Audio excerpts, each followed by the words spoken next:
Dr. Lovejoy is an innovative and accomplished conservation biologist who in 1980 coined the term biological diversity. He's worked for the UN, for the High Center, for the World Bank. He was the chief biodiversity advisor there for a long time. He's worked in the Reagan, Bush, Clinton political administrations. So he's had lots of, his handiwork has been in lots of the policy that's been developed. And at the core of these positions that he's had are his ideas and contributions to the field of conservation biology.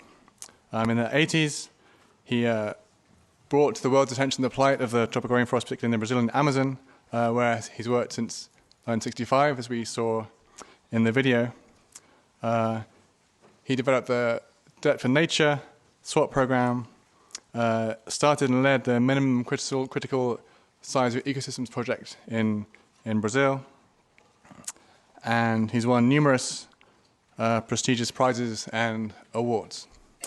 All those mean nothing in comparison to the fact that he did his BS and PhD here at Yale University. So on behalf of the students, the faculty, and staff of FES, I'm very honored to welcome Dr. Thomas Lovejoy. Thank you. Thank you very much. That's great.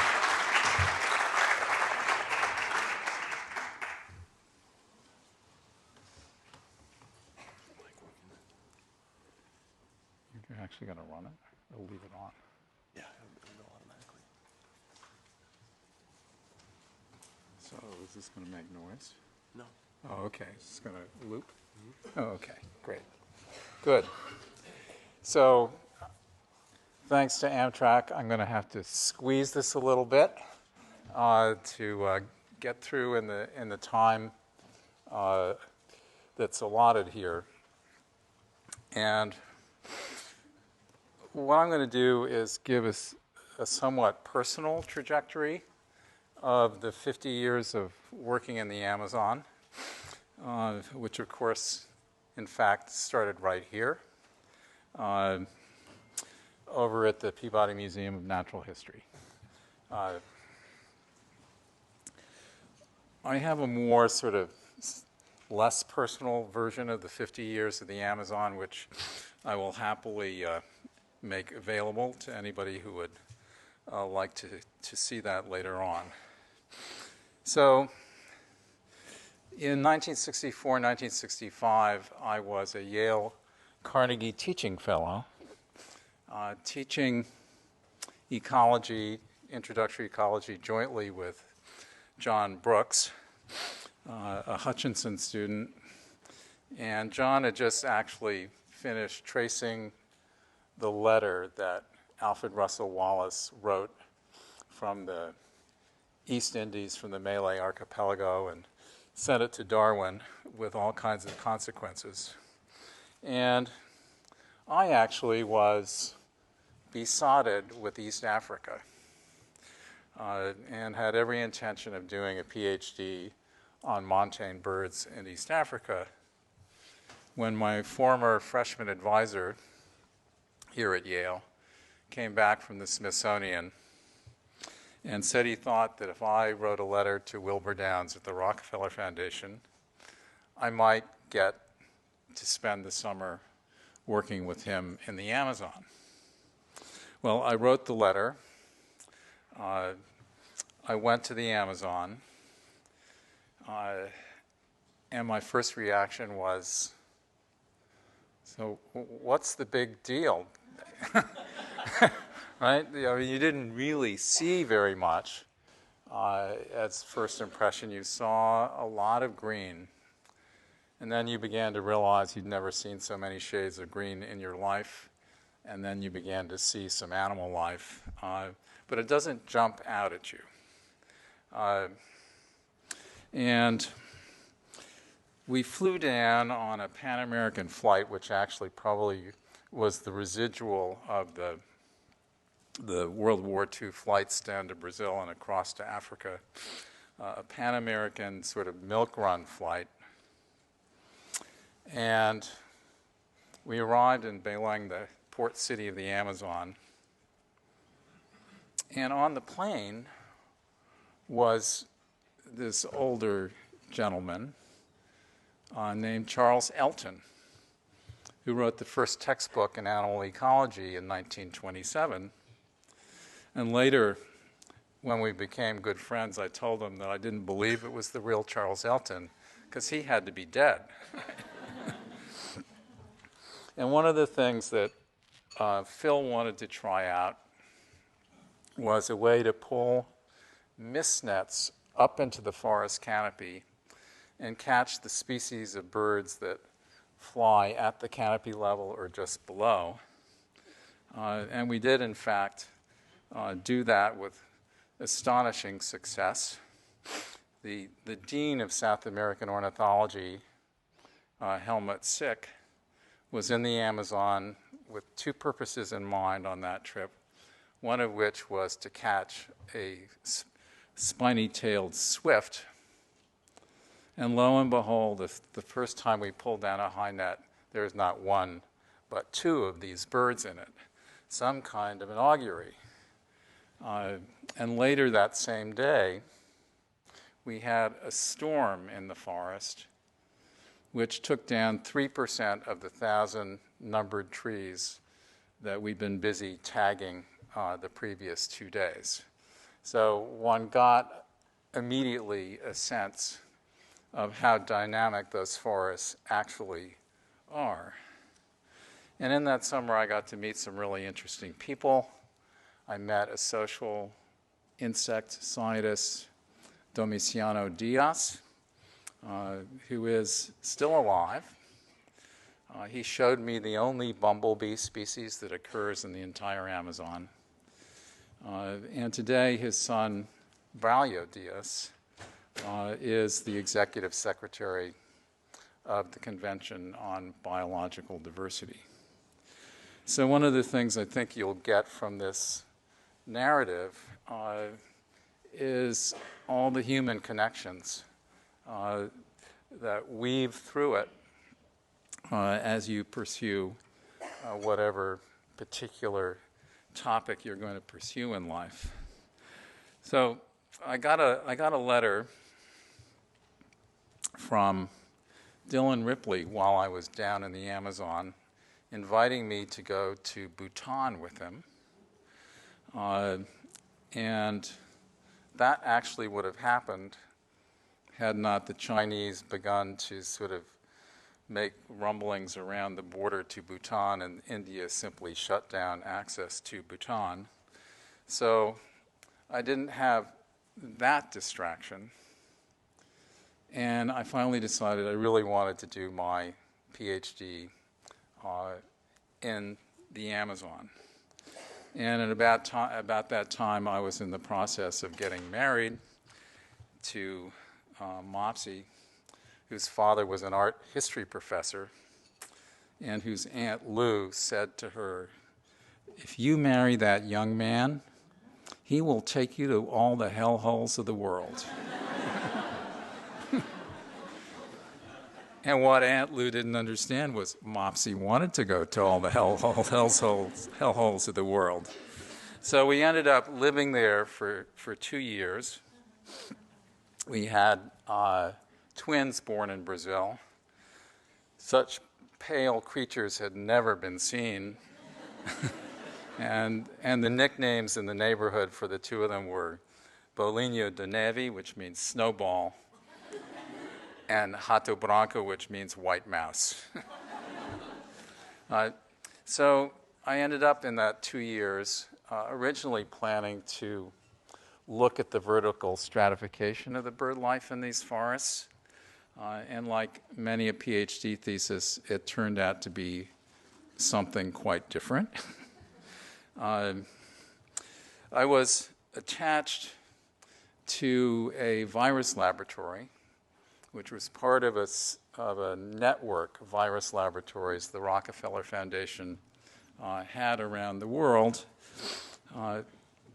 because at the outset of the Rockefeller Foundation, one of their main purposes was to rid the world of the great scourges, and very high on that list was yellow fever.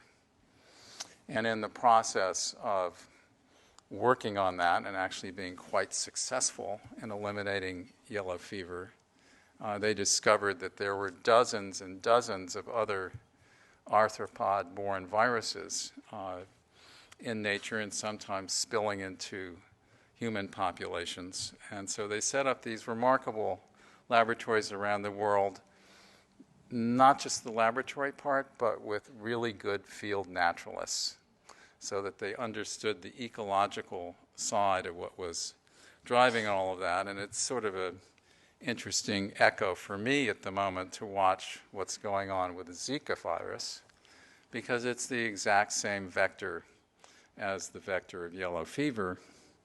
And by the late 1920s, before pesticides, yellow fever was eliminated from the New World simply by controlling the breeding opportunities for Aedes aegypti. And that can be done again. So it was a serious challenge. There were no field guides. I took Polaroid photographs of bird skins in the Peabody Museum and made my own field guide from those. There were no English names, and almost nobody was working there. John Terborg was working in Peru, and he was the only person we could actually ask to be the outside reader on the thesis. And Fernando Novaes was pursuing more traditional systematic biology at the Museo Geldi. And I literally realized last summer I had been the only ornithology graduate student in the entire Amazon, in contrast to last July, when there were at least a couple hundred at the 10th Neotropical Ornithological Congress in Manaus. The work was supported by the Air Force Office of Scientific Research because they were actually interested in how a mistnet might be used as a survival tool in a tropical forest delta. And so they funded my research, field research for 2 years, never gave me the third year to analyze it for their purposes. So I got the best deal possible in all of that. And I looked at how bird species turned over on environmental gradients in contrast to tree species. And it turns out that the tree species turn over much more rapidly than the bird species do, which in a way is simply proving that it makes a difference that trees have roots and birds do not. So I did have a connection to the school because Rick Miller, who was Osler Professor of Wildlife Biology, was on my committee, but the degree actually came from the Department of Biology under the incredible inspiration of G. Evelyn Hutchinson. So that's sort of the prelude. And there was one highway in the entire Amazon. That's an area as big as the 48 states. It went from Brasilia, the capital, to Belém, the port city, and people were already remarking with great surprise about the spontaneous colonization along the highway, essentially a foreshadowing of a lot of that to come. And I did in 1972 actually write a popular article about the Trans-Amazon highway system that Brazil was planning, calling it the Trans-Amazonica Highway to Extinction, ? Also at their time, there was only one national park in Venezuela. And the rest was pretty much continuous forest, a few cities, and a relatively small indigenous population. So in 1973, I ended up going to the World Wildlife Fund United States as employee number 13, the possibility having been suggested to me by David Challenor, who had been the assistant director at the Peabody Museum, and by then was Dylan Ripley's assistant secretary for science at the Smithsonian. And Dylan Ripley, who said that every biologist with a conscience should spend some time on conservation, was actually chair of the board of World Wildlife Fund, US.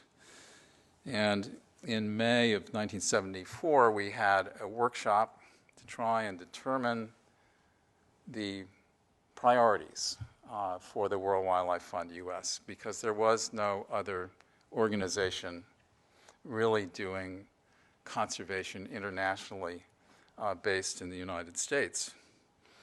And one of the things that came out of that was a set of priorities. Let's concentrate in the Western Hemisphere because there are no organizations working internationally in it. Let's be science-based, which is pretty obvious. And let's concentrate on the tropics because there are more species there. And that inevitably led me back to the Amazon. Other things happened that I can get into some other time that led to the start of the modern era of park creation in Costa Rica. But this story today is really about the Amazon. So very quickly, because there really were very few people playing in the game, you connected with whoever they were.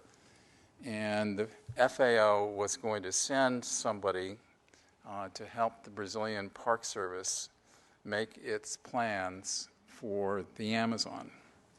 A great guy named Gary Wetterberg, and he washed up in my office in Washington, and we talked about, well, you know, where should the parks be? How big should they be? All those kinds of questions that one can sort of ask when it is a completely blank piece of paper. And he actually ended up going on to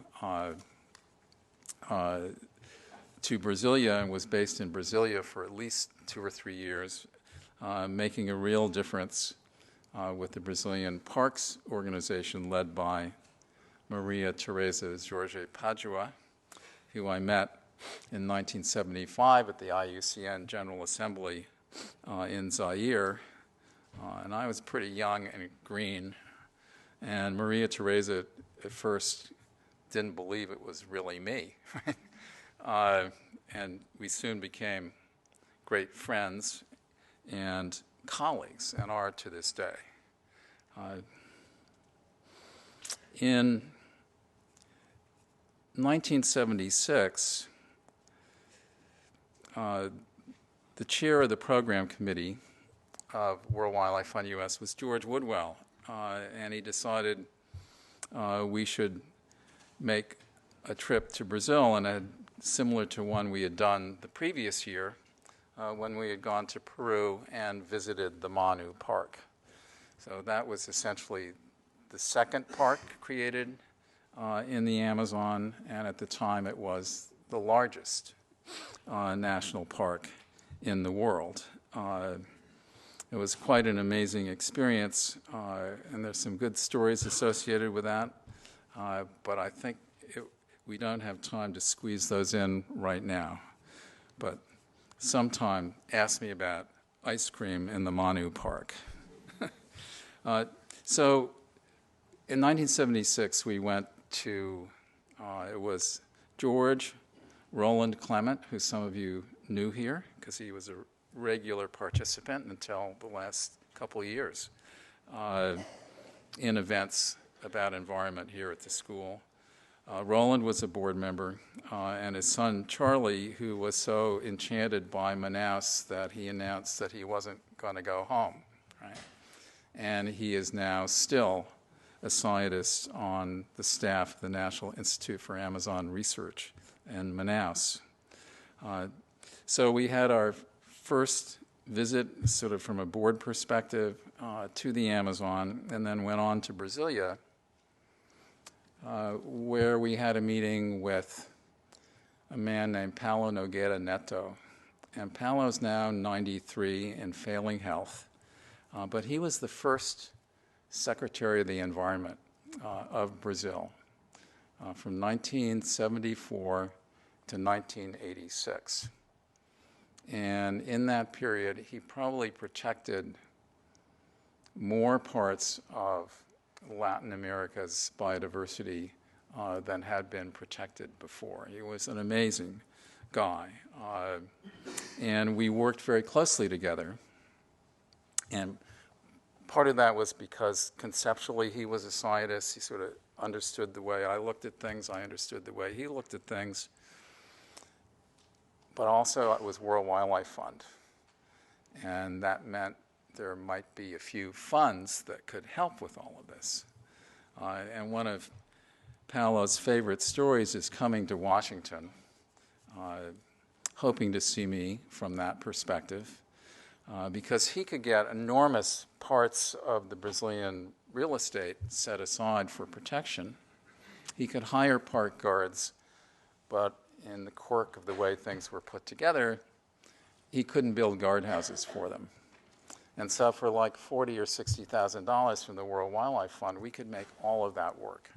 So that was one of those requests that he had in mind on this particular visit, and it was still the military era, and they didn't like their officials asking for things. So Paulo gets home at the end of the day to where he's staying with the daughter of a former U.S. ambassador, and she said, "Well, did you get to see Tom? Yes. Did you get what you wanted? Yes. Well, how did you do it?" And Paulo said, "Well, Tom and I just kept giving the minder, whatever his name was, more to drink until he had to go to the bathroom.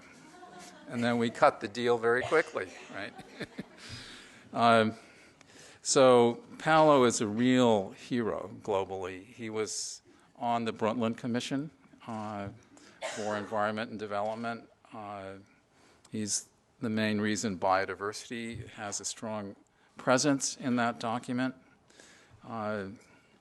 And when the history is written, this mild-mannered man who everybody underestimated until he left office and they saw what he had achieved will always loom large. So somewhere in there I met Ed Wilson, and in our first lunch, it's clear in retrospect we were talking about biological diversity, but we didn't have that to call it, so we talked around it.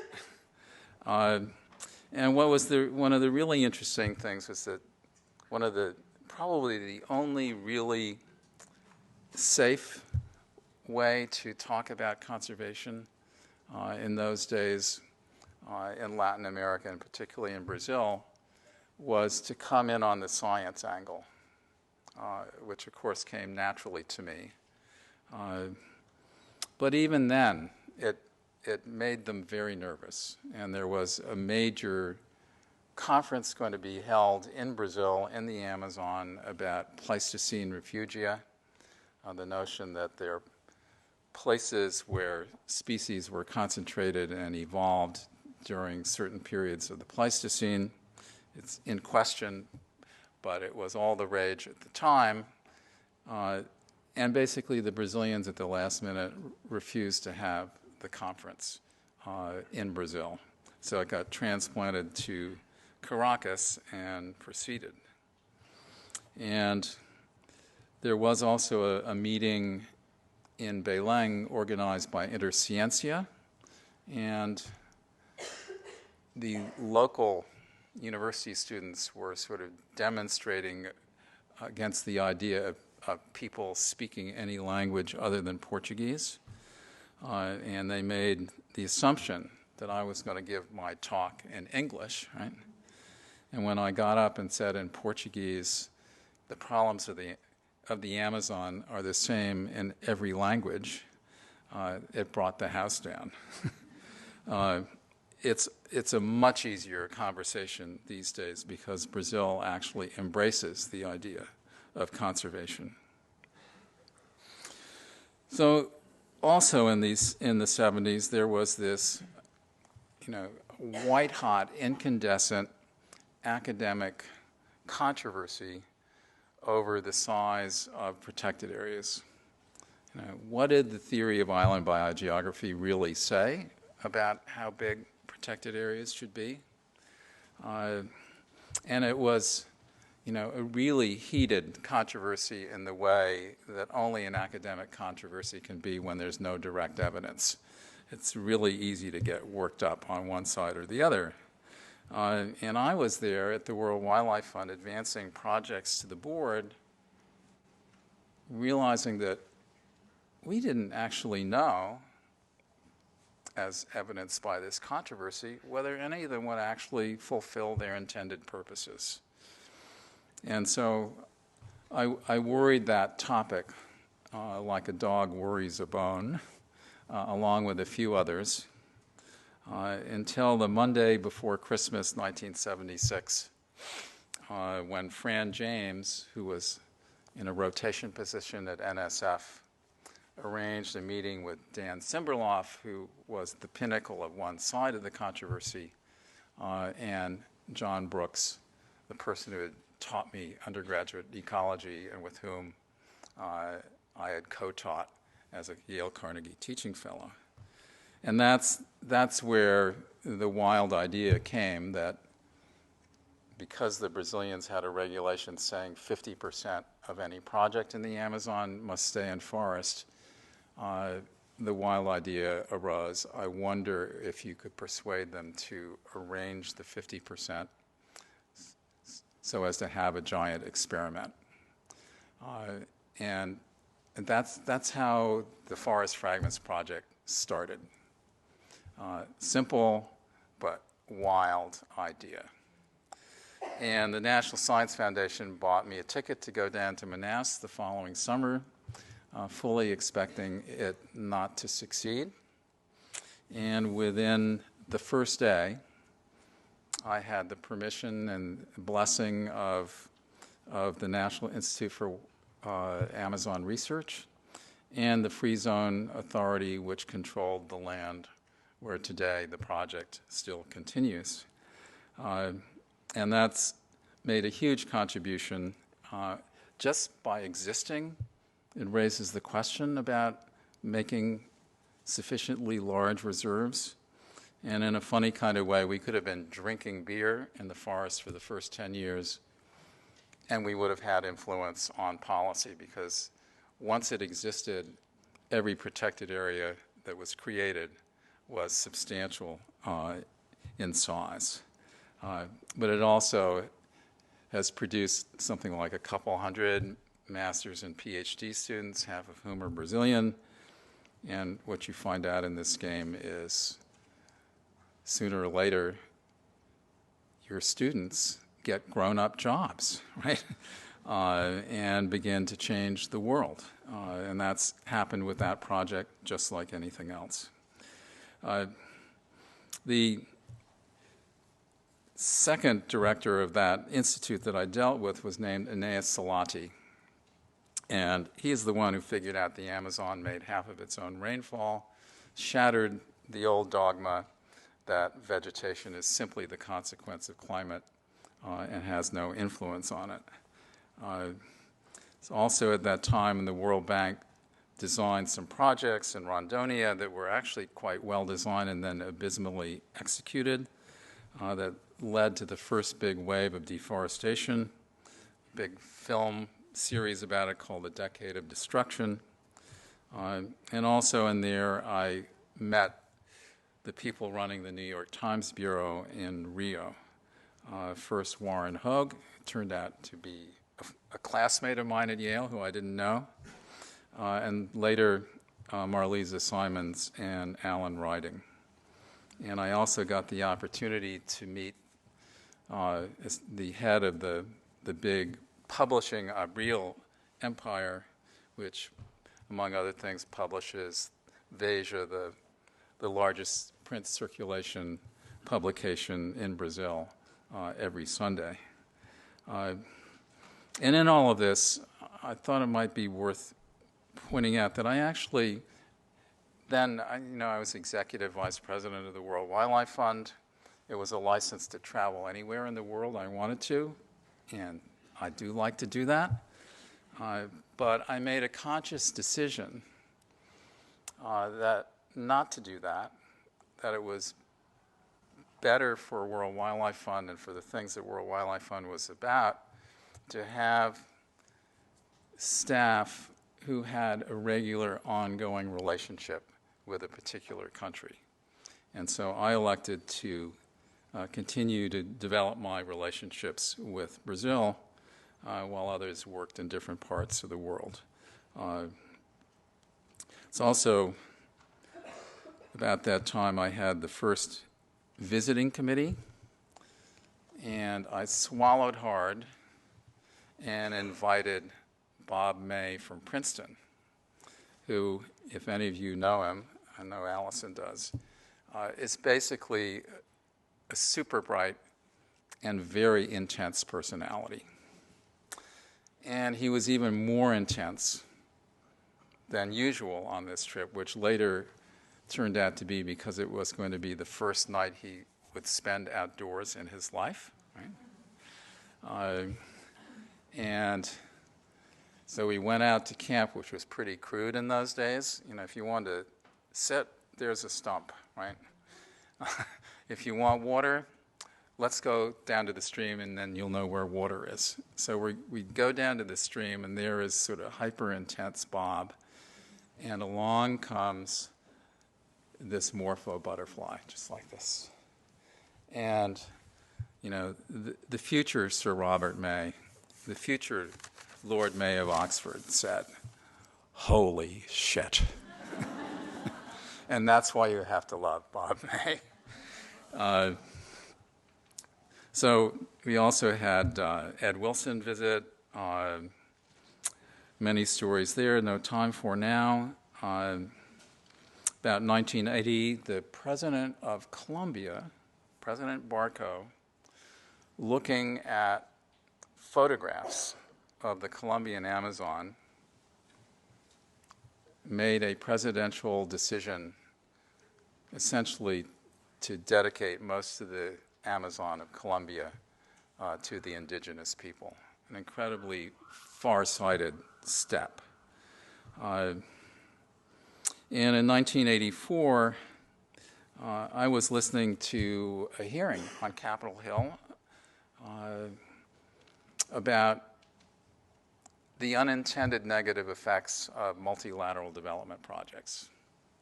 And as I listened to it, it became quite clear that beyond the projects themselves, the actual debt at that point was creating environmental problems. And so I went away thinking about that and wrote an opinion piece in the New York Times, which finally got entitled "Save Debtor Nations Ecology." You never get to choose the title of anything you write in a newspaper. And that was the origin of the idea of debt for nature, but the mechanism didn't exist. And it arose first in the private sector, where you could basically buy discounted debt and convert it in a country for something you wanted to do, like build a factory. And the first one that was done for conservation was done in Bolivia in 1987, and they're still going on. Most of the time they're not news. Chris Martin brought one to my attention, very, very recent one involving the Seychelles. And I think it's actually a huge step forward because it involved negotiating with the so-called Paris Club, which would be all the donor countries to the World Bank, for example. So it's much harder to negotiate with the club than it is with a single nation. And there's been a breakthrough on that, and I think that's really good. So then I moved to the Smithsonian, and I meet Tim Wirth. And in the summer of 1989, the first remote sensing images of deforestation in the Amazon become available, and Tim decides that it would be a great idea to lead a congressional delegation to Brazil to see if we could do something to be helpful. And it was always, the whole trip was intended in a constructive, respectful kind of way. And I don't have time to really to go into the drama of that trip because it was pretty classic. But just before we went, and it was Tim Worth, Al Gore, John Hines, Ben Bradley from the Washington Post, on the 22nd of December, 1988, the head of the Rubber Tappers, Chico Mendes, was assassinated. And Marlisa Simons from the New York Times Bureau in Rio saw it for what it was, wrote it up, and it was on the front page of the New York Times on December 24th. And that's when I realized the most important newspaper in Brazil is the New York Times. And it totally changed the context within which our trip occurred, but we were very careful that we never crossed any inappropriate line. The head of the Brazil side of the negotiating table was Paulo Tarso Flecha de Lima. He's still alive. I had briefed him 2 years before on environment in New York, along with Peter Burley. He went back and started the Department of Environment and Human Rights, and he kept looking at me across the table to see how he was doing in his negotiations.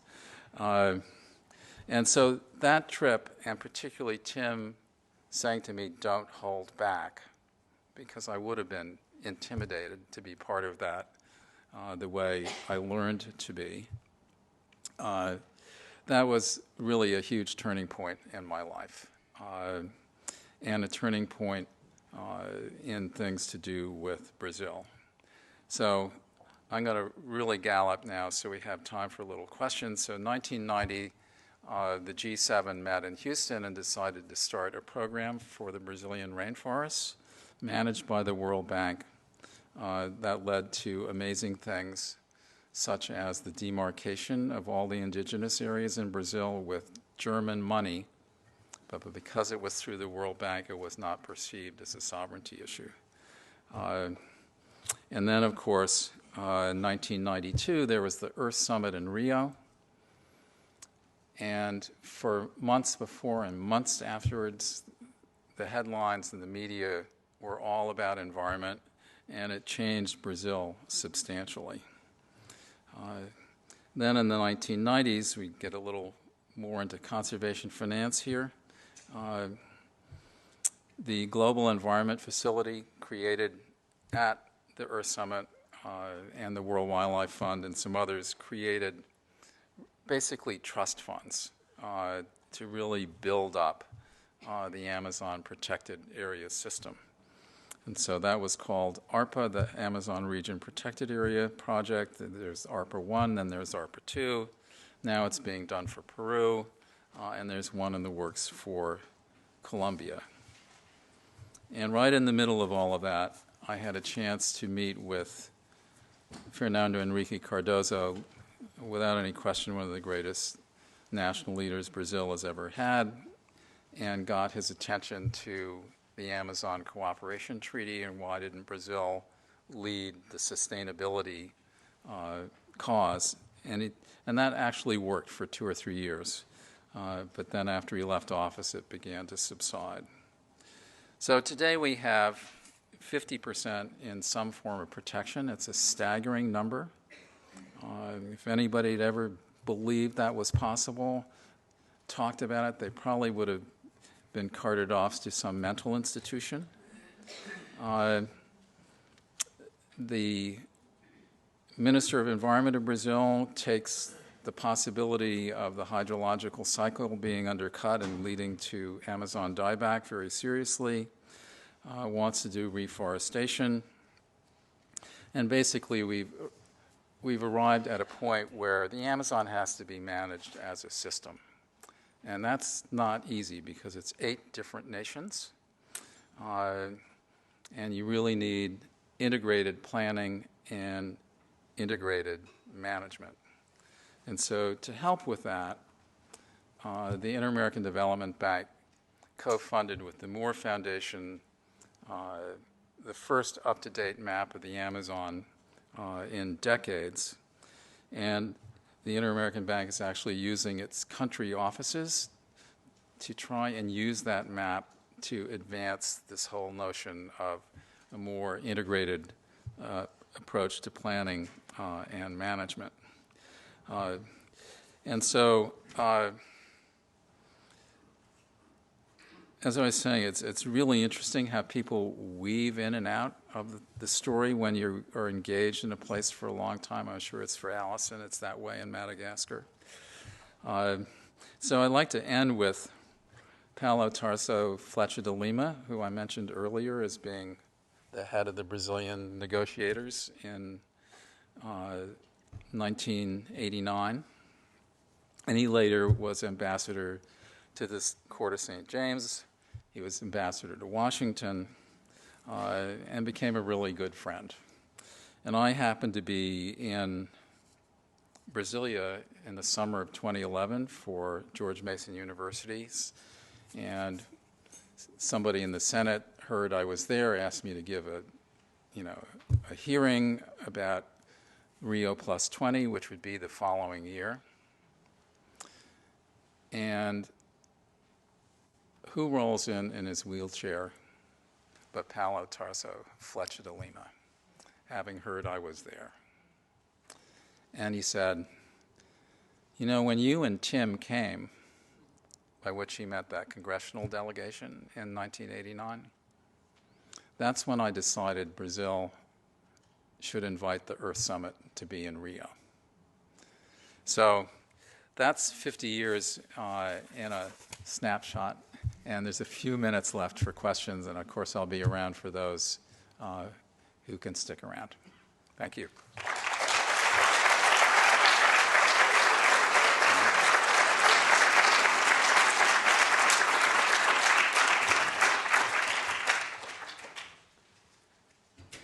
Almost the witching hour.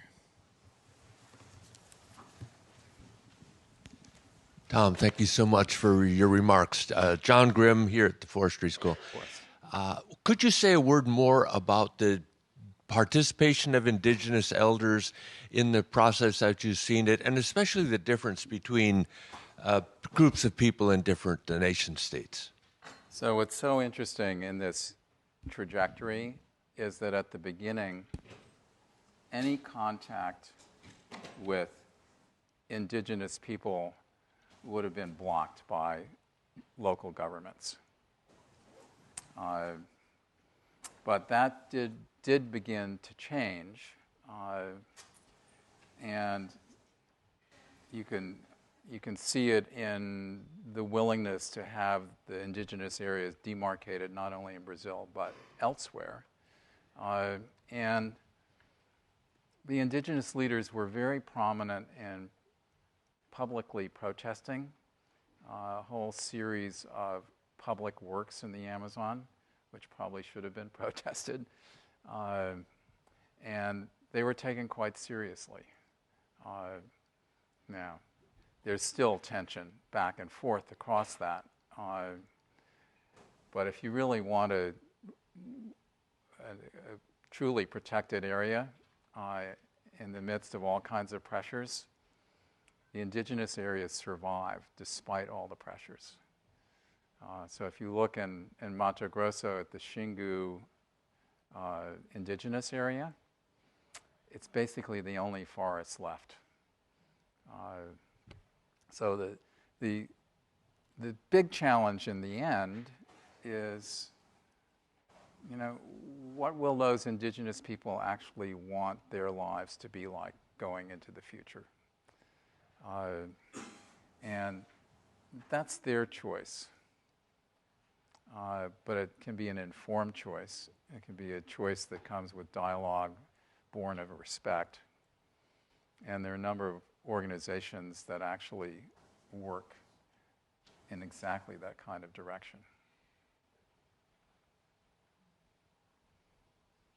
One more quick question.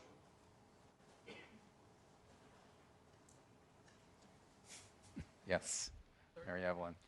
I was waiting for a student, but jumping into the lacuna here. Since you've been one of the scientists very supportive of the ethics, religion, spirituality, and sort of a follow-up on John's question, what about religious leaders or communities in the Amazon area in terms of joining with science in conservation efforts? Well, there have been actually some really amazing local religious leaders, and it's not always been a safe thing to do. So some of them, were killed in the process. But it's actually quite interesting that the head of the papal academies went to the Amazon last July to actually, try and advance this whole notion in Laudato Si. So it's a very important contribution to the whole story.